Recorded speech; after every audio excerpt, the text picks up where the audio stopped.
The first thing they told me when I took the posting at Sovrath Station was that the heating system was unreliable. The second thing they told me was not to go above the third floor. The third thing, offered almost as an afterthought, by a tired administrator whose badge had faded past reading, was that the children's ward had never lost a hatchling to cold exposure. Not in 40 years. Not once. Not even in the winters when the boiler went down for a week, when the pipes groaned and the condensation froze on the supply corridor walls, and the adult staff went to sleep in their coats. The hatchlings were always warm. The ward temperature logs showed it, year after year, in the handwriting of whoever had kept the records at the time. 2 degrees above the registered boiler output, every single winter, every single year. I asked the administrator how they accounted for it. She looked at me the way people look at you when you've asked a question they stopped asking a long time ago. Stone retains heat, she said. The temple walls are thick. She handed me my keys and walked away. My name is Neva Orn. I was 44 years old when I came to Sovrath Station, and I had been working with young dragons for 11 years before that. First in a transit welfare post on the Kordaveth freight line, then in a resettlement unit on the far side of the Vale corridor, and finally here, at the oldest draconic children's residence in the Outer Rim. Sovrath Station had been a pilgrim way station once, in the era before the consolidated transit routes, built into a natural rock shelf on the planet's southern plateau. The pilgrims were long gone. What remained was a vast structure of pale stone and refitted steel, all arching ceilings and narrow service passages and floors worn smooth by centuries of feet. The upper 3 floors had been sealed when the pilgrimage order disbanded. No one went above the 3rd floor. The children's ward occupied the lower nave, which was the warmest part of the building, and the staff quarters ran along the eastern nave, where the morning light came in through tall windows, and none of that was unusual. What was unusual was the 2-degree gap. I noticed it the first week, not because I was looking for it specifically, but because I had transferred in midwinter, and the first thing I did, as I always did at a new posting, was walk the ward at night and listen. You can learn a great deal about a residence from what it sounds like at 2 in the morning. The pipes, the vents, the way the building settles. And what I noticed on that first walk, moving quietly through the rows of sleeping hatchlings with my clipboard and my maintenance log, was that the air near the north wall was measurably warmer than the air near the boiler vents. I stood there for a long time with my hand flat against the stone. The stone was warm, not ambient warm, not stone that has been in a heated room warm. Warm the way something is warm when there is a living heat source on the other side of it. I wrote it down. I noted the date, the time, the approximate temperature differential, and the location on the ward map. I noted that the boiler was currently running at 70% of rated capacity due to a valve issue logged 3 weeks prior. Then I put the clipboard under my arm and went to look for the maintenance passage to the upper floors. It took me 3 days to find it. It was behind a supply cabinet in the equipment room on the 3rd floor.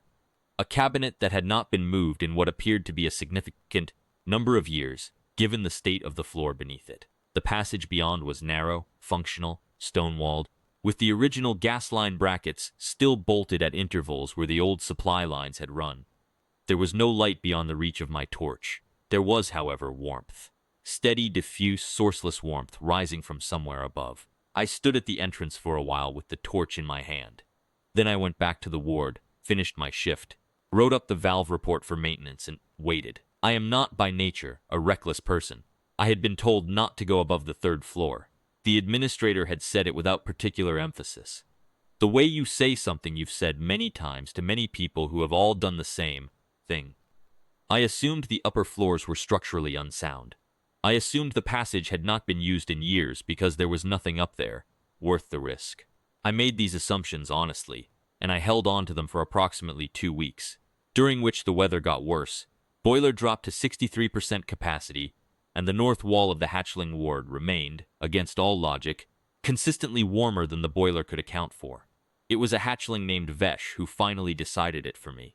Vesh was 7 months old, small even for her age, with pale green-gold scales that had not yet hardened properly, and a left rear leg she favored from an old break that had healed crookedly before she came to us. She was not sick. She was simply small and underdeveloped, and had a tendency to drift to the north wall at night and press herself flat against the stone like a lizard finding sun. I had noticed this in her first week with us, and had thought nothing of it, because the north wall was, as I had already noted, warm. but it was Vesh who first made me understand how warm it actually was. The boiler failed completely at 4 in the morning on a Thursday in mid-winter. Temperature in the ward dropped 11 degrees in 3 hours. The staff woke to their breath misting, to complaints from the older hatchlings who understood what cold was, to the noise of the backup heater units grinding to life at half power. I walked the ward with a temperature probe and a growing sense of dread about the youngest residents, who had no reserves yet for cold stress. I found Vesh at the north wall as I usually did. She was asleep. She was asleep in the same curled-together posture she always used, her small body pressed against the stone, her breathing even and slow, her scale temperature. I checked it twice. 3 degrees above the ward.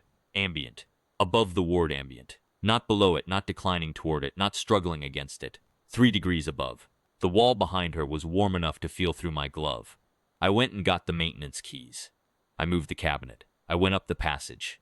The passage rose steeply through 2 full floors, stone walls giving way to older stone, the bracket holes becoming larger, the smell changing from institutional clean to something older and drier and harder to name, stone and dust and a deep, almost mineral warmth that had no business being there.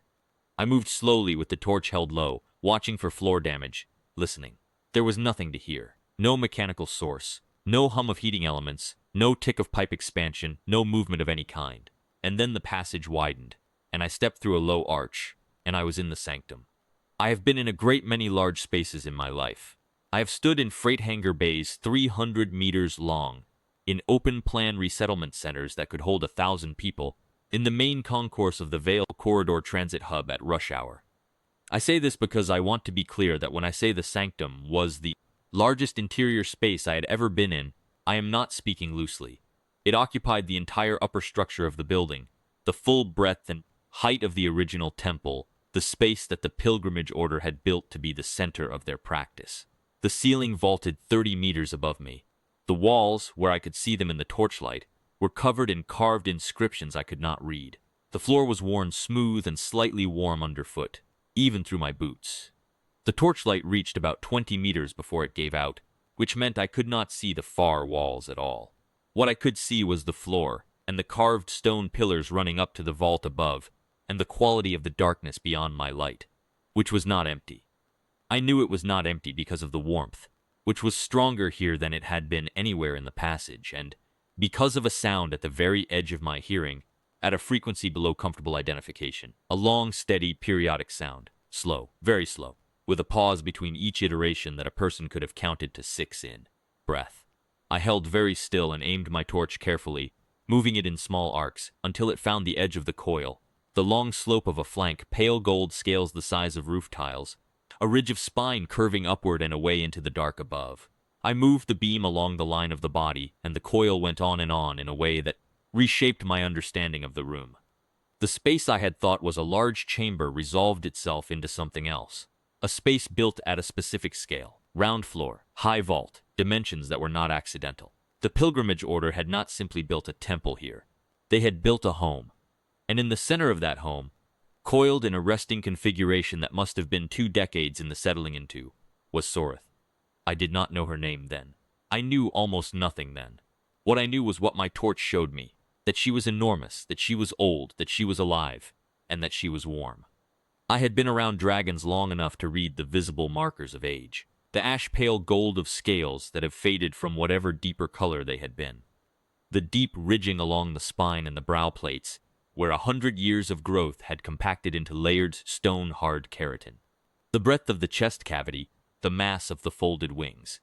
One of them fused, I saw. The right primary fused against the body at the shoulder joint with what looked like old scarring, perhaps centuries old. 3 wings folded, 1 fused, and in the torchlight she seemed to be the same color as the walls, pale gold. Ash gray at the ridge edges, the scales along her back large as my forearm and overlapping like the tiles on an old roof. She was breathing.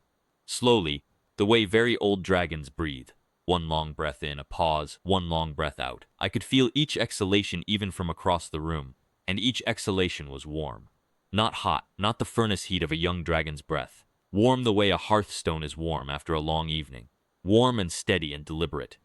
Every breath of it moving out through the stone of the floor, 30 meters down, into the north wall of the Hatchling ward.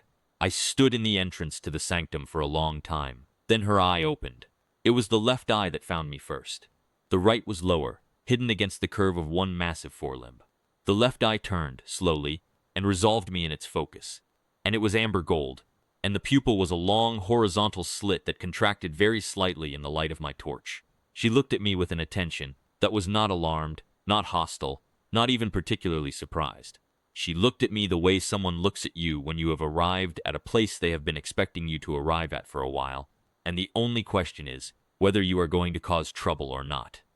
I said the first thing that came into my head, which was, "I'm from the children's ward." The amber eye regarded me.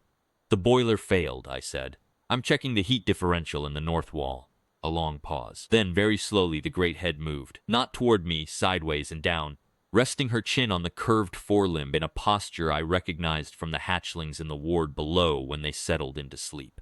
And her breath came out, long and even, and the air in the sanctum was warm. I said, "Have you been doing that deliberately?" The amber eye did not close. I sat down on the floor of the sanctum. It was warm. I pulled my knees up and sat there in the torchlight with an ancient dragon 40 meters away. And I thought about the temperature logs for the children's ward going back 40 years. 2 degrees above boiler output, every winter, never failing. Then I got up, and I went back down the passage, and I went back to work. I want to be precise about what I did and didn't do in the weeks and months that followed, because I am aware that what I did looks, from the outside, like a series of peculiar choices, and I would prefer to explain them rather than have them assumed. The first choice was the most important, and also the simplest. I decided to treat the situation as normal, not in the sense of pretending it was ordinary, because nothing about it was ordinary, in the sense that ordinary behavior was what the situation called for. There was an ancient dragon in the upper sanctum of the building where I worked. She was alive. She was, as far as I could determine, not in distress. She had been keeping the children's ward warm for 38 years without anyone asking her to. The appropriate response to this was not panic, not report filing, not any of the institutional reflexes that would have set in motion a process I could not predict the end of. The appropriate response was to go up there, sit down, and be a reasonable person in the presence of a reasonable creature who had made a reasonable decision over a span of decades. This is, I will admit, not how most people think about it. Most people, I suspect, would have had a rather more dramatic reaction to finding an enormous ancient dragon coiled in a sealed sanctum 30 meters above the hatchling ward. I have thought about this, and I have concluded that 11 years of care work has done something particular to my capacity for shock. You cannot work with young creatures in fragile conditions for 11 years without developing a certain steadiness in the face of the unexpected. The unexpected becomes, over time, simply the next thing that needs a calm response. Soreth needed a calm response. I gave her one. The second choice was to tell no one. I have already explained this. What I want to add is that this was, in the end, a lonely choice. It was a private one, which is different. Privacy has weight and texture and purpose. Loneliness is just absence. What I had, sitting on my stool in the sanctum with the torchlight and the warmth and the amber eye watching me, was not absence. It was the opposite of absence. The third choice was the tea. I mention it specifically because it was, I think, the most consequential of the three. Bringing the tea meant that I was planning to stay for a while. Planning to stay meant I was treating the visit as a commitment rather than an investigation. Treating it as a commitment meant I was, on some level, already treating Soreth as someone to whom I had a kind of obligation, however informally arrived at. She understood this. I know she understood it, because of the quality of stillness that settled over her when I set out. The cup and the flask. A settling, a relaxation of something that had been held ready, an almost imperceptible shift in the breathing that I would not have known how to read then but know now, looking back, was relief. I did not report Soreth to station administration. I considered this carefully, and I decided against it for the following reasons. She had been there, obviously, for decades before my arrival. The administration clearly knew something was in the upper sanctum, given the prohibition on accessing the upper floors, and whatever arrangement existed between her presence and the station's function had been, working without incident for the entirety of the station's recorded operational history.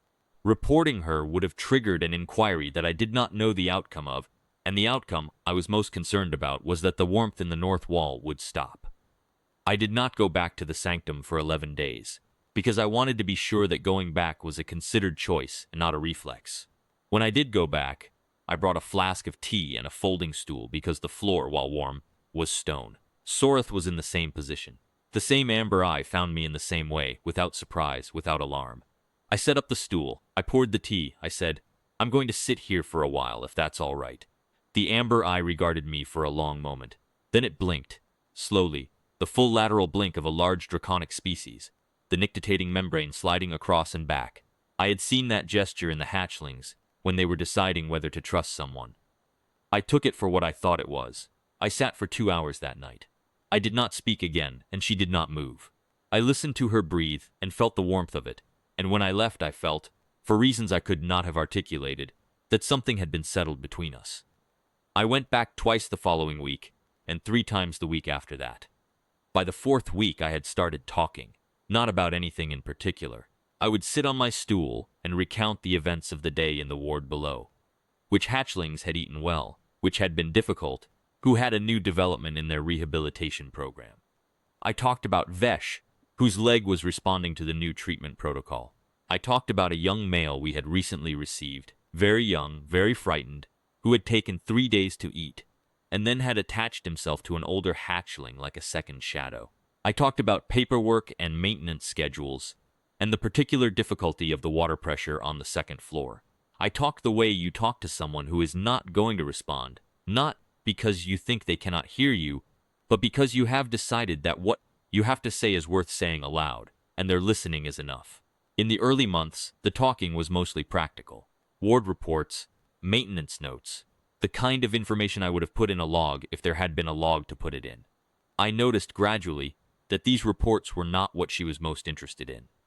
She attended to all of it. I never had the sense of being unheard, but when I talked about specific hatchlings, specific moments, the grain of the individual days rather than the summary, the quality of her stillness changed. In that way I was learning to read. Deeper, more settled. The great head oriented by fractions toward the north wall. She was a specific listener. She wanted to know about Vesh's leg, not the rehabilitation program generally. She wanted to know about the frightened young male. I had started calling him Set among ourselves, not his registered designation, just the name that had attached to him naturally the way names do, not about intake statistics. She wanted the particulars, the texture of things, the actual days. I started giving her that. I talked about the morning Vesh had tried to climb onto the supply shelf and had made it 3/4 of the way up before the leg gave out, and had looked down at me from her precarious position with an expression of complete indignation, as if the shelf were personally at fault. I talked about the afternoon Set had discovered that the older hatchling he had been following everywhere had a habit of sitting in a patch of sunlight in the eastern corridor, and had apparently concluded that this was the finest possible way to spend an afternoon, and that in order to fully replicate the experience he needed to occupy the exact same patch of floor, which required the older hatchling to shift approximately a meter to the left, which the older hatchling found annoying. I talked about the new intake in the 3rd month of my posting. A very young hatchling, barely 4 weeks old, who had arrived in such poor condition that we had kept her in the incubator for the 1st week and taken shifts sitting beside it, and the night I had sat through till morning and watched her color come back, and the morning the senior vet had come in at 6 and looked at the overnight readings and said, quietly, "Good," and that had been enough. I talked about the hard things too. The hatchling in the 4th month who had arrived too late and had not made it past the 2nd week, and the particular quality of the ward on the day after, the way everything was quieter, and the other hatchlings were more still. I talked about the paperwork for that, which was worse than the grief in some ways, because it required precision at the exact moment when precision was most difficult. I talked about the staff member who had burned out in the 6th month and had needed to leave, and the weeks of covering her rounds while we waited for a replacement, and being too tired to be angry about it, and too invested to stop. Soreth listened to all of it. She listened to the hard things the same way she listened to the good ones, with that complete, weighty, particular attention. She did not soften when I talked about the difficult days, and she did not brighten when I talked about the good ones. She listened the way someone listens who has been paying attention to something for a very long time and has learned that all of it is part of the same thing, the successes and the losses and the ordinary days between them, and that it is the whole of it that matters, not just the parts that feel significant. I became aware gradually that she was listening. Not in any dramatic way. She did not move. She did not speak. She did not indicate anything with her body that I could read as responsive. But the quality of her stillness changed when I talked about the children. It was very subtle. A slight shift in the breathing, a reorientation of the great head, by inches, by degrees, toward the north wall, toward the floor beneath which, far below, the hatchlings were sleeping. I started to understand something about what I was looking at. Not the full shape of it, not yet, but the edges of it. 6 months into my posting, I asked the station's archive system for the building records. The system was old, the records were fragmentary, but they went back far enough. The sanctum had been sealed, according to the records, 41 years ago, when the pilgrimage order formally disbanded. The official reason given was structural review. No subsequent structural review had ever been logged. The children's ward had been established in the lower nave 38 years ago. 3 years after the sanctum was sealed, I found the temperature log entry for the first winter of the children's ward. 2 degrees above boiler output, noted with a question mark by whoever had kept the log that year. The question mark appeared in every subsequent year's log for about a decade, and then it stopped appearing, as if whoever was keeping the logs had eventually stopped noticing or stopped wondering. I sat in the sanctum that evening and read the archive printout in the torchlight, and did not say anything for a long time. Then I said, "You knew they were there. 3 years after they sealed this floor, they opened the children's ward below you, and you knew." The great head shifted, toward the north wall. "You've been warming them for 38 years. The amber eye was open, still, watching me with that particular quality of attention that I had come to understand, over the months, was not passive at all. It was the attention of a creature that was listening very carefully to every word, and understanding all of them, and choosing, for reasons I did not fully know, to say nothing. I said, 'Why didn't you leave? They sealed this floor. You could have. There must be other ways out of here for something your size. Why did you stay?' The amber eye regarded me, and then, very slowly, the great head turned downward, and she pressed her chin to the floor, in a gesture that I had come to understand over 6 months of visits meant something like rest, or peace, or the end of a subject she did not wish to pursue. The warmth of her breath moved through the sanctum, steady and even. I sat there for a long time listening to it. I did not ask again. I understood, or I understood enough. She had stayed because the children were there.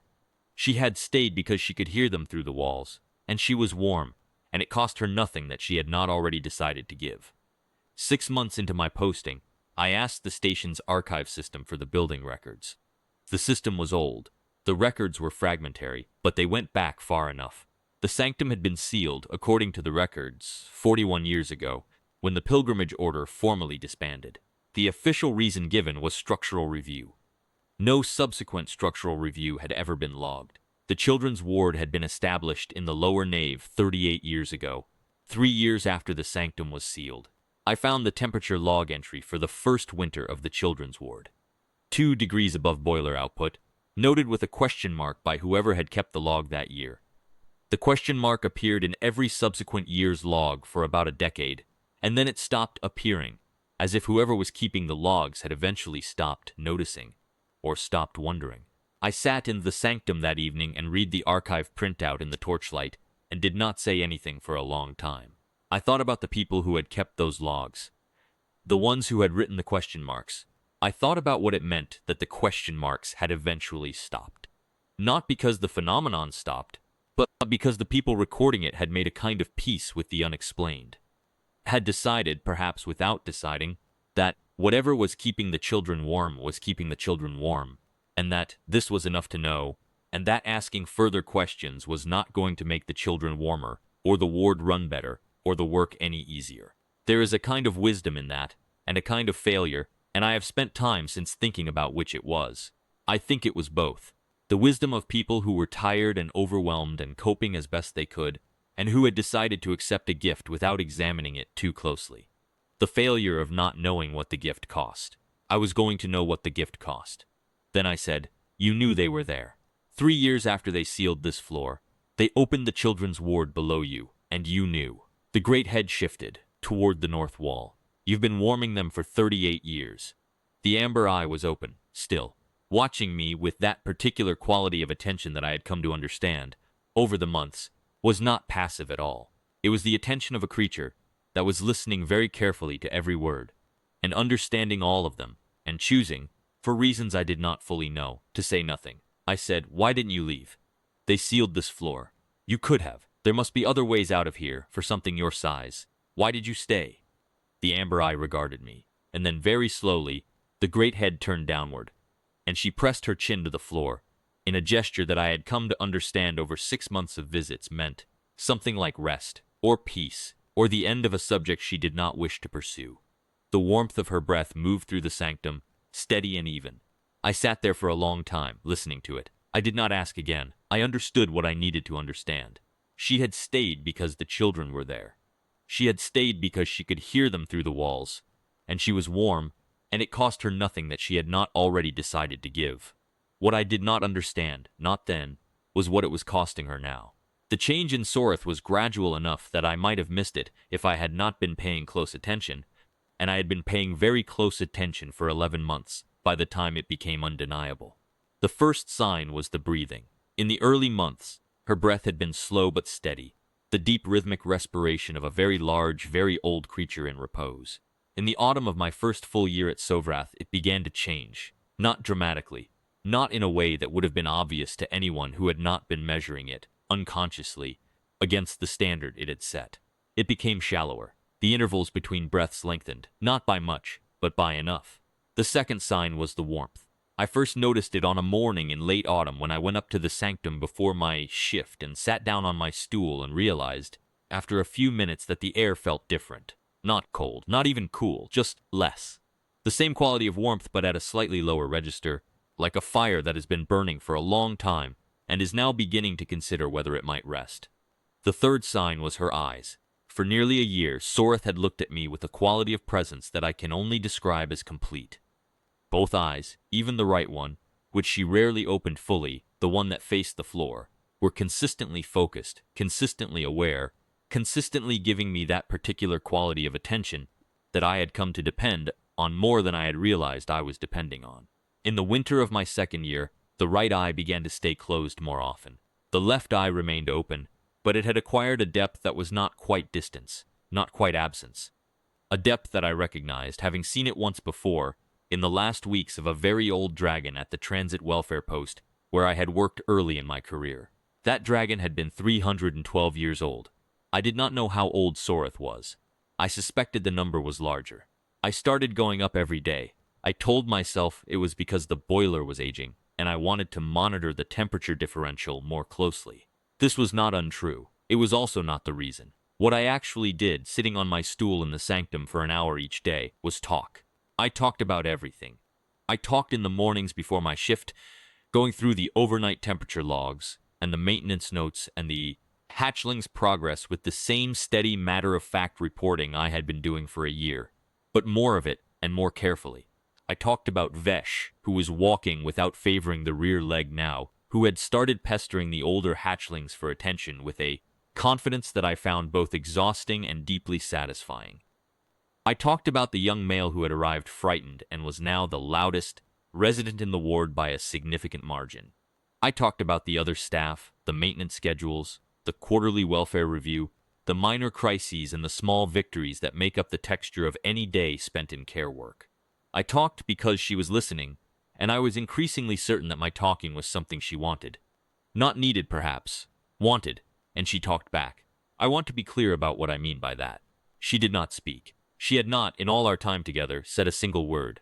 I do not know, to this day, whether she was capable of speech in any language I could have understood. What she did, slowly, over the weeks and months of her decline, as if she had decided that the arrangement between us had earned this, was communicate, not in language, in gesture, and in breath, and in the positioning of the great head, and in the precise direction of her gaze. She had always been expressive in a way that was too slow and too subtle for someone not paying attention to catch. But as she weakened, as if whatever reserve she had been maintaining for discretion was being redirected toward more important purposes, the gestures became larger, clearer. When I talked about the hatchlings eating well, the slow exhalation was longer, the amber eye warmer. When I talked about setbacks, the young male's respiratory infection in November, a hatchling we had received in poor condition, who struggled for 2 weeks before stabilizing. The great head would lower, very slightly, toward the north wall and stay there. When I told her that the respiratory infection had cleared, the breath that came was the longest I had heard from her in weeks. She was worried about them. She had always been worried about them.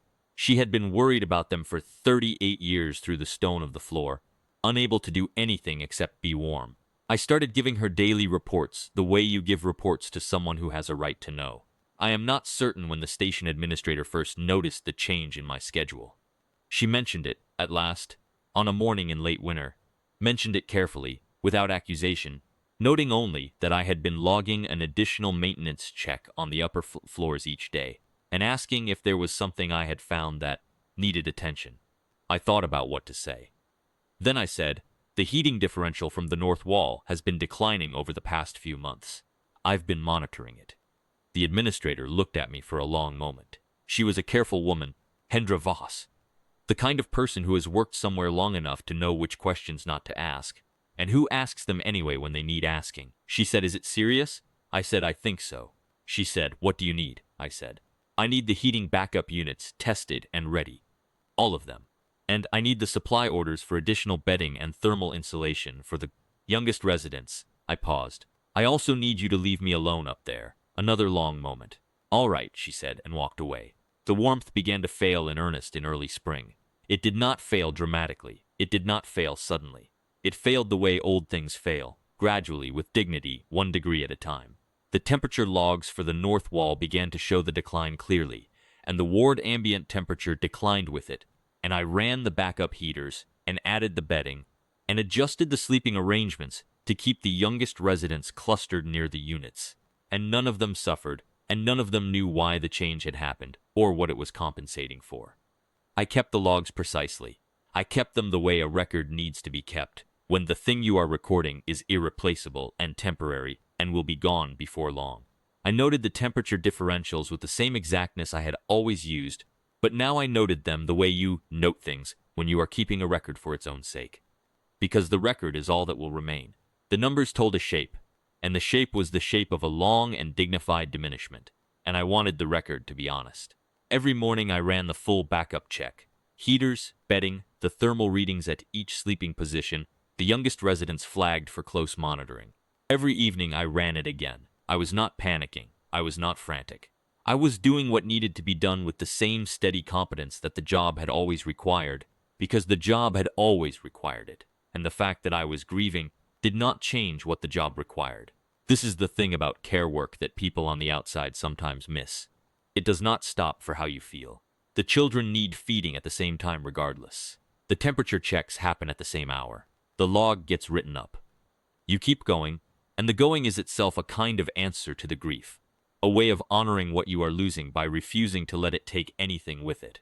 Besh still went to the north wall. She would press herself against the stone, as she always had, and she would stay there longer than was needed, longer than the stone could justify in terms of warmth.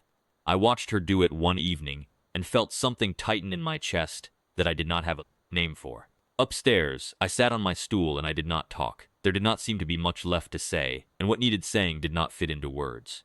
I sat and I listened to her breathe, and the intervals between breaths were longer now, and the room was still warm, but less warm, and I understood that she was giving everything she had left to the giving, right to the end. I said, you don't have to keep doing that.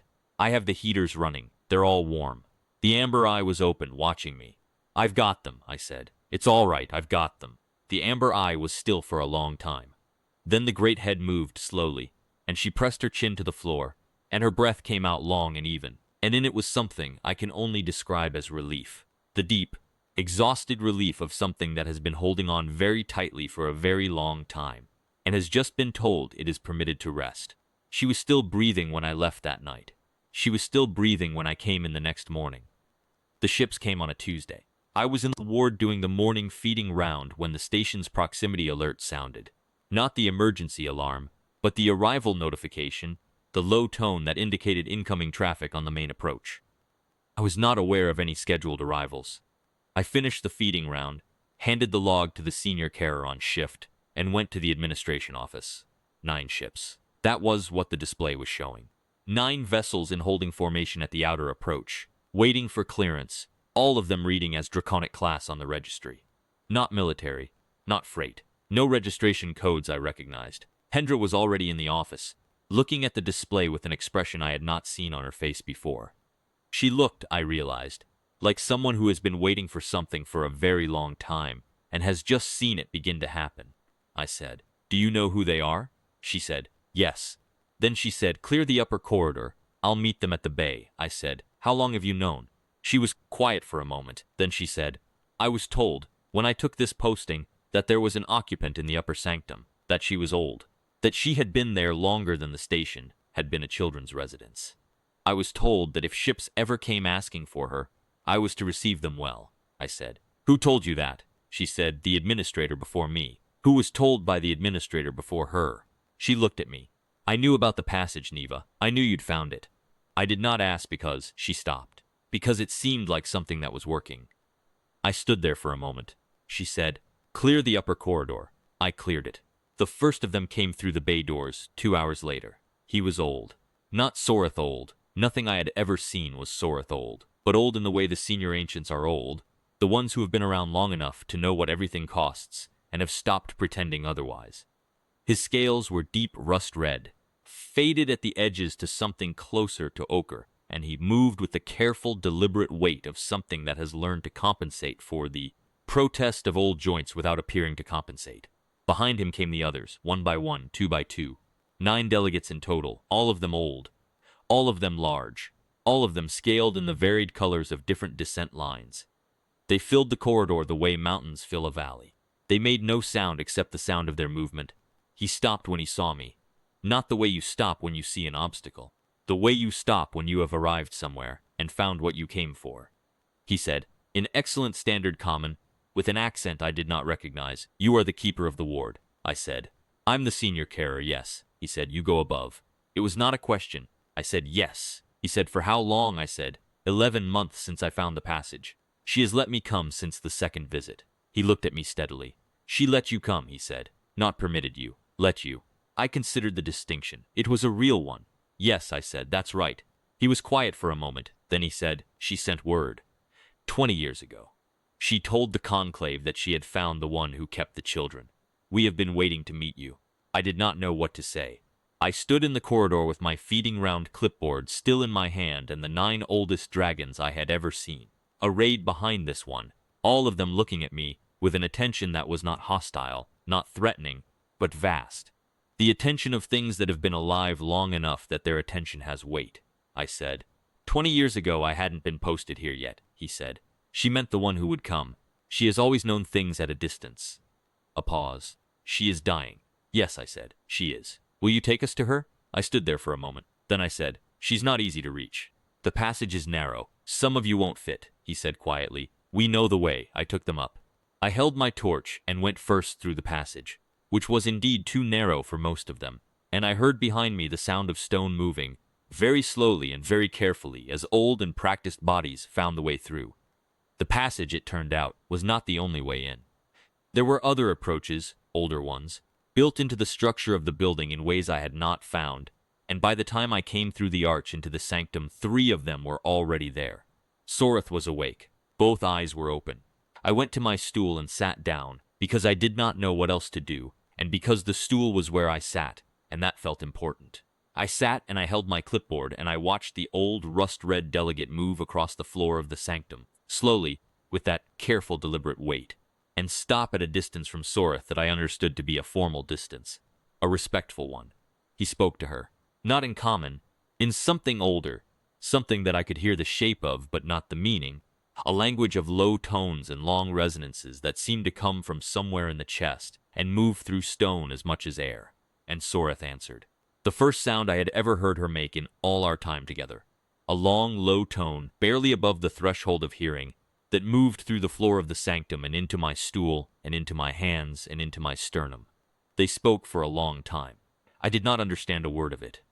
But I watched the quality of Soreth's breathing as they spoke, and I watched the amber eye, and I understood that whatever was being said was being received with something I can only call satisfaction, not happiness, not relief.